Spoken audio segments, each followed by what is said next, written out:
Equation of motion of ফ্লুইডের 2 নম্বর টিউটোরিয়ালে আপনাকে welcome করছি। মোস্ট ইম্পর্টেন্ট প্রবলেম যেটা সর্বশেষ 22 সালে আসছিল। Derive the Lambert's hydrodynamical equation of motion of an inviscid fluid. অসান্দ্র প্রবাহের জন্য ল্যাম্বের জলগতি বিষয়ক সমীকরণটাকে আমাদের ডিরাইভ করতে বলছে। প্রিভিয়াস টিউটোরিয়ালে আমরা অসান্দ্র প্রবাহের ক্ষেত্রে ওয়েলারের সমীকরণ ডিরাইভ করলাম। এই প্রবলেমটা এবং এখন যেটা আমরা সলভ করব, এই দুটো যদি একসাথে আসে তবে 10 মার্কের জন্য আসবে, আর ভিন্ন ভিন্নভাবে আসলে 4 মার্ক কিংবা 5 মার্কের জন্য আসতে পারে। আর এই প্রবলেমটা সলভ করতে আমাদের অয়েলারের ইকুয়েশনের হেল্প লাগবে। সেহেতু আমরা প্রথমে লিখে দেবো উই নো, আমরা জানি, ওয়েলার্স গতির সমীকরণ বা ইউলার্স যাই বলেন গতির সমীকরণ বা ইকুয়েশন অফ মোশন। গতির সমীকরণটা কি আমরা ডিরাইভ করলাম ভাই? ডি কিউ আপন ডিটি, এটা দ্বারা মূলত টোটাল অ্যাক্সিলারেশন বা ত্বরণকে বোঝায়, ইকুয়ালস টু আমাদের এক্সটার্নাল ফোর্স ক্যাপিটাল এফ থাকে, then minus 1 upon rho, rho হচ্ছে density, into vector differential operator nabla into P. আর টোটাল এই অংশটুকুকে 1 আপন রো নেগেটিভ সাইন সহ, দেন ন্যাবলা ইন্টু পি, এটুকুকে বলে চাপজনিত বল, আর এটা হচ্ছে এক্সটার্নাল ফোর্স, আর এই অংশটুকু হচ্ছে আমাদের টোটাল অ্যাক্সিলারেশন। এখানে আমরা একটা কনসেপ্ট অ্যাপ্লাই করব। আমরা চ্যাপ্টার 1 এ বি শিখেছিলাম যে total derivative DDT, total derivative operator DDT, এটাকে লেখা যায় এইভাবে যে local or partial operator partial partial T plus convective বা স্থানিক operator cube into vector differential operator nabla, এই দুইটার যোগফল আকারে।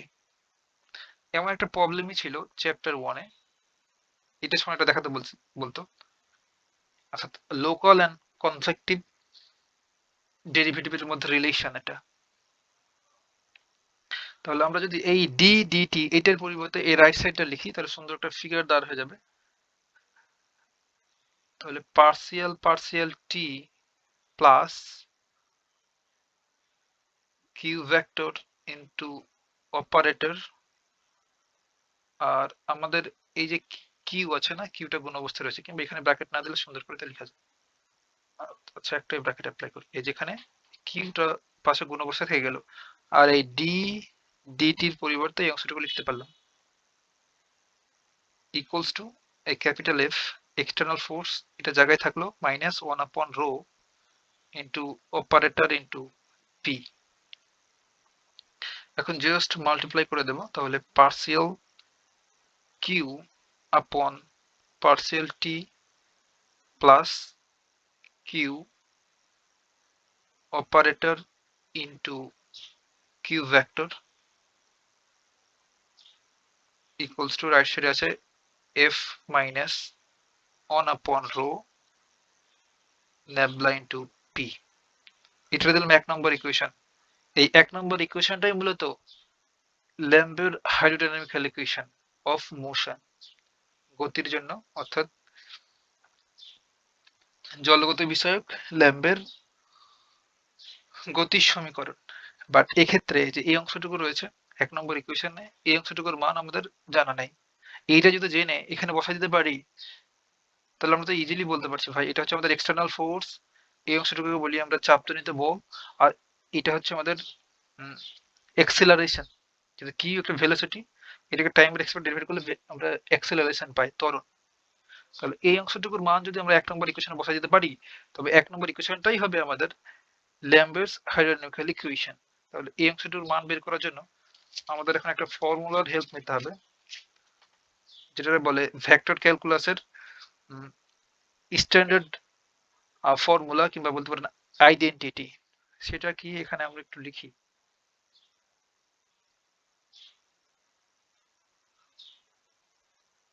ভেক্টর ডিফারেন্সিয়াল অপারেটর ন্যাবলা এর সাথে যদি আমাদের দুইটা ভেক্টর এ আর বি, এ একটা ভেক্টর এবং বি আনাদার ভেক্টর, এই দুটো ডট গুণন থাকে, দেন আবার ন্যাবলা অপারেটরটা অ্যাপ্লাই করি, এটা ইকুয়ালস টু আমরা লিখতে পারবো এটা ভেক্টর ক্যালকুলাস। বি ভেক্টরের সাথে আমাদের এই নেবলা অপারেটর এটা ডট গুণন, দেন এটার সাথে আবার এই ভেক্টরের গুণ প্লাস, এবার এ ভিতরে নেবলা অপারেটরের সাথে বাইরে হলো বি ভেক্টর, জাস্ট প্রথমে ডট গুণন করলাম, হ্যাঁ এবার হচ্ছে ভেক্টর গুণন বা ক্রস প্রোডাক্ট করব।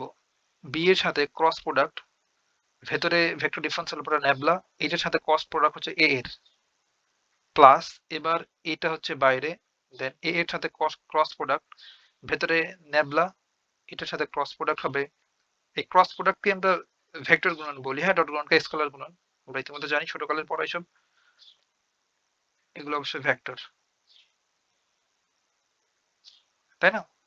হ্যাঁ, এখন দেখেন তো এই ফরম্যাটেই কিন্তু এটার মতোই কিন্তু ফিগার ধারণ করেছে এই অংশটুকু, তাই না? একদম তাই। তাহলে এটা হচ্ছে আমাদের ফর্মুলা, এটা এখন অ্যাপ্লাই করব।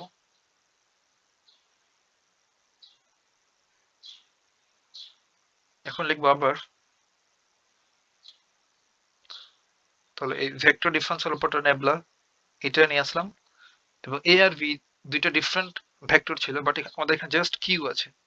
দেখেন এই বাইরে কিউ ভেতরে কিউ, লক্ষ্য করেন ভাই, এই যে এই টার্মটা যে এ ডট কিউ বাইরে ভি, এই দুটোর সাথে মিল আছে এটার, তাই না? তাহলে এই ফর্মুলাটা অর্থাৎ এই ভেক্টর ক্যালকুলাসের এই আইডেন্টিটিটা নিয়ে যদি আমরা কাজ করি তাহলে এটার মান বের করে ফেলতে পারবো। তার জন্য এখন আমরা লিখবো এটার মতো করে যে vector differential operator nabla the Q vector dot Q vector, দুটাই সেম ভেক্টর নিলাম কারণ আমাদের এখানে কিউ এখানে কিউ, বাট এখানে এ আর ভি ছিল দুটো ভেক্টর। আর এটা কিন্তু ফর্মুলা, এটুকু আপনার লেখার দরকার নেই, হ্যাঁ এটা আমি জাস্ট সাইড নোট দিয়ে লিখে রাখলাম। এখন আবার দিয়ে স্টার্ট করবো এই 1 নম্বর ইকুয়েশনের পর, ডাইরেক্ট এই ফর্মুলাটা লিখবো বা ভেক্টর ক্যালকুলাসের আইডেন্টিটিটা, জাস্ট এ আর বি এর যাতে কিউ হয়ে যাবে, কারণ এখানে এ আর বি দুটো ডিফারেন্ট ভেক্টর ছিল আর এখানে একটা সেম ভেক্টর কিউ আর কিউ। তাহলে এটা লিখতে পারবো যে Q vector into operator into Q vector plus Q vector dot operator into Q vector plus Q vector vector product বা cross product Q into operator cross product Q plus Q into operator into cross product, অপারেটরের সাথে vector গুণন, just এই আইডেন্টিটিটা লিখলাম। এখন দেখেন তো এখানে দুটো সেম জিনিস, এখানে আর এখানে, সেহেতু কি লিখতে পারি 2 into Q dot operator into Q vector plus এখানে দুইটা সেম জিনিস, তাহলে 2 into Q cross product operator into, অর্থাৎ অপারেটর ক্রস প্রোডাক্ট বা ভেক্টর গুণন ইন্টু কিউ। এটা ইমপ্লাই করছে আমরা 2টাকে যদি লেফট সাইডে নিয়ে আসি তাহলে এমন করতে পারবো 1/2। কেন এসব করছি, কারণ আমাদের এই টার্মটা লাগবে যে Q dot operator into Q vector, এটা কোথায় আছে, এই যে Q dot operator into Q vector, এইটা লাগবে। তার জন্য 2টাকে কমন নিয়ে এপাশে পার করে দিলাম, দেখেন এখানে 2 এখানে 2, তাহলে দুই জায়গা থেকে 2 যখন কমন নেবো এখন ক্যালকুলেশন করেই দিই গ্যাপ দেওয়ার চাইতে, তাহলে 2 দুইটা জায়গা থেকে আমরা কমন নিতে পারি, তাহলে এখানে থাকবে আমাদের Q vector into operator into Q vector plus Q cross product operator into Q vector. তাহলে 2টাকে এবার এই পাশে নিয়ে আসছি, তাহলে 1 অপারেটর ইন্টু কিউ আর কিউ গুণ করলে তো কিউ স্কোয়ার, তাহলে একবারই সুন্দর করে লিখতে পারি যে কিউ ভেক্টরের স্কোয়ার, তাই না? একদম তাই। ইকুয়ালস টু আমাদের রাইট সাইডে পড়ে আছে Q vector into operator into Q vector plus Q vector cross product operator into operator cross product Q. তাহলে যেহেতু এই অংশটুকু লাগবে সেটা এটা রেখে এটাকে এই পাশে দিয়ে দেবো, তবেই তো হইল। তাহলে কিউ ভেক্টর ইন্টু বা dot product with operator then Q vector equals to, এটা লেফট সাইডে আসলে নেগেটিভ হয়ে যাবে, তাহলে হাফ অপারেটর ইন্টু কিউ ভেক্টরের square negative Q cross product nabla cross Q vector. এটাকে চাইলে আপনি বলতে পারেন 2 নম্বর ইকুয়েশন। এখন 1 এবং 2 হতে পাই, কিংবা লিখতে পারেন যে এইটার মান, অর্থাৎ এই যে Q vector dot operator dot Q, এইটার রেজাল্টটা আমরা 1 নম্বর ইকুয়েশনে বসাবো। এইভাবে লিখিয়ে দিই যে এত এর মান Q dot operator into Q এর মান নাও 1 এ বসিয়ে, কিংবা 1 ও 2 হতে বলতে পারেন। 1 নম্বর বসালে কি হবে, এপাশে ছিল vector differential operator, sorry, partial Q upon partial T plus, এখন এই জায়গাতে এইখানে আমাদের টোটাল এই মানটা বসাতে হবে, তাহলে হাফ অপারেটর ইন্টু কিউ ভেক্টরের square negative Q cross operator into Q equals to, right সাইডে ছিল internal external force F on upon rho then operator into T,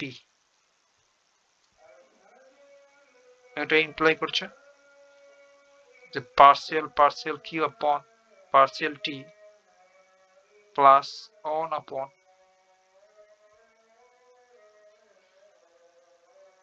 minus Q cross. আর ভাই দেখেন তো, আমরা জানি যে কোন একটা ভেক্টর কিউ এর সাথে যদি আমরা ক্রস প্রোডাক্ট করি বা ভেক্টর গুণন করি ভেক্টর ডিফারেন্সিয়াল অপারেটর নেবলার, তখন যা পাই সেটাকেই বলি কার্ল, তাই না? একদম তাই, ছোটকালের পড়া। আর এইসব নিয়ে আমরা পূর্বেও ডিসকাস করেছি। তাহলে এই ভেতরে অংশটুকু বলতে পারো কার্ল, কিউ এর কার্ল, কিউ ভেক্টর কার্লটাকে আমরা এমন করে ডিফাইন করি। আর এই জিনিসটা এখানে লেখা আছে equals to F minus 1 upon rho operator ফি। তাহলে এটা ইমপ্লাই করছে partial Q upon partial T plus 1 আপন 2 অপারেটর কিউ এর স্কোয়ার প্লাস, এখন আমরা চাইলে একটু কাহিনী করতে পারি যে দেখেন তো ভাই, কিউ এই অংশটুকুকে এই কার্ল কিউ এটা সমান ধরে নিলাম ডব্লিউ, অর্থাৎ এটা ইকুয়ালস টু ডব্লিউ, তাহলে কার্ল ইকুয়ালস টু ডব্লিউ, তাহলে কিউ ডব্লিউ ইকুয়ালস টু, সুন্দর করে ফিগার নিয়ে আসার জন্য এসব করছে 1 আপন আর ও অপারেটর মাইনাস পি। আর আমরা এই ভেক্টর গুণন, এটা অবশ্যই ভেক্টর, আর আমরা ভেক্টর গুণন বা ক্রস গুণনের যে প্রপার্টি সেটা থেকে জানি, যদি A cross B equals to negative B cross A, তাই না? বাট ডট গুণনের ক্ষেত্রে কি হয়, A B equals to B, A দুটোই সেম, বাট ক্রস প্রোডাক্টের ক্ষেত্রে একটা নেগেটিভ সাইন আছে, কমিউটেটিভ লটাকে স্যাটিসফাই করে না, ক্রস প্রোডাক্ট। তাহলে A cross B equals to যা হয় বি ক্রস এ তার নেগেটিভ সাইন সহ হয়, জাস্ট উল্টো। তাহলে আমরা চাইলে এটা কেমন করতে পারি যে partial partial partial q vector upon partial t plus 1 upon 2 operator q vector square, এই যে এটাকে চাইলে একটু উল্টো করে লিখতে পারি যে w প্লেসটাকে ইন্টারচেঞ্জ করলাম আর কিউটাকে পরে নিয়ে গেলাম, তখন জাস্ট কি হবে ভাই, নেগেটিভ হয়ে যাবে না? এই যে দেখো নেগেটিভ সাইন সহ, তাহলে মাইনাসে মাইনাসে প্লাস, তাহলে প্লাস এই ডব্লিউ কে প্রথম নিয়ে আসলাম আর কিউ কে পরে নিয়ে গেলাম, তখন মাইনাসটা হয়ে গেল প্লাস, মাইনাস মাইনাসে প্লাস। কারণ আমরা লিখতে পারবো এমন যে q vector into w vector equals to লেখা যাবে negative sign w vector into q vector, তাহলে এই মাইনাস আর এই মাইনাসের plus equals to f minus 1 upon rho operator into p। এটাই মূলত অসান্দ্র প্রবাহের ক্ষেত্রে জলগত বিষয়ক ল্যাম্বের গতি সমীকরণ। That's it.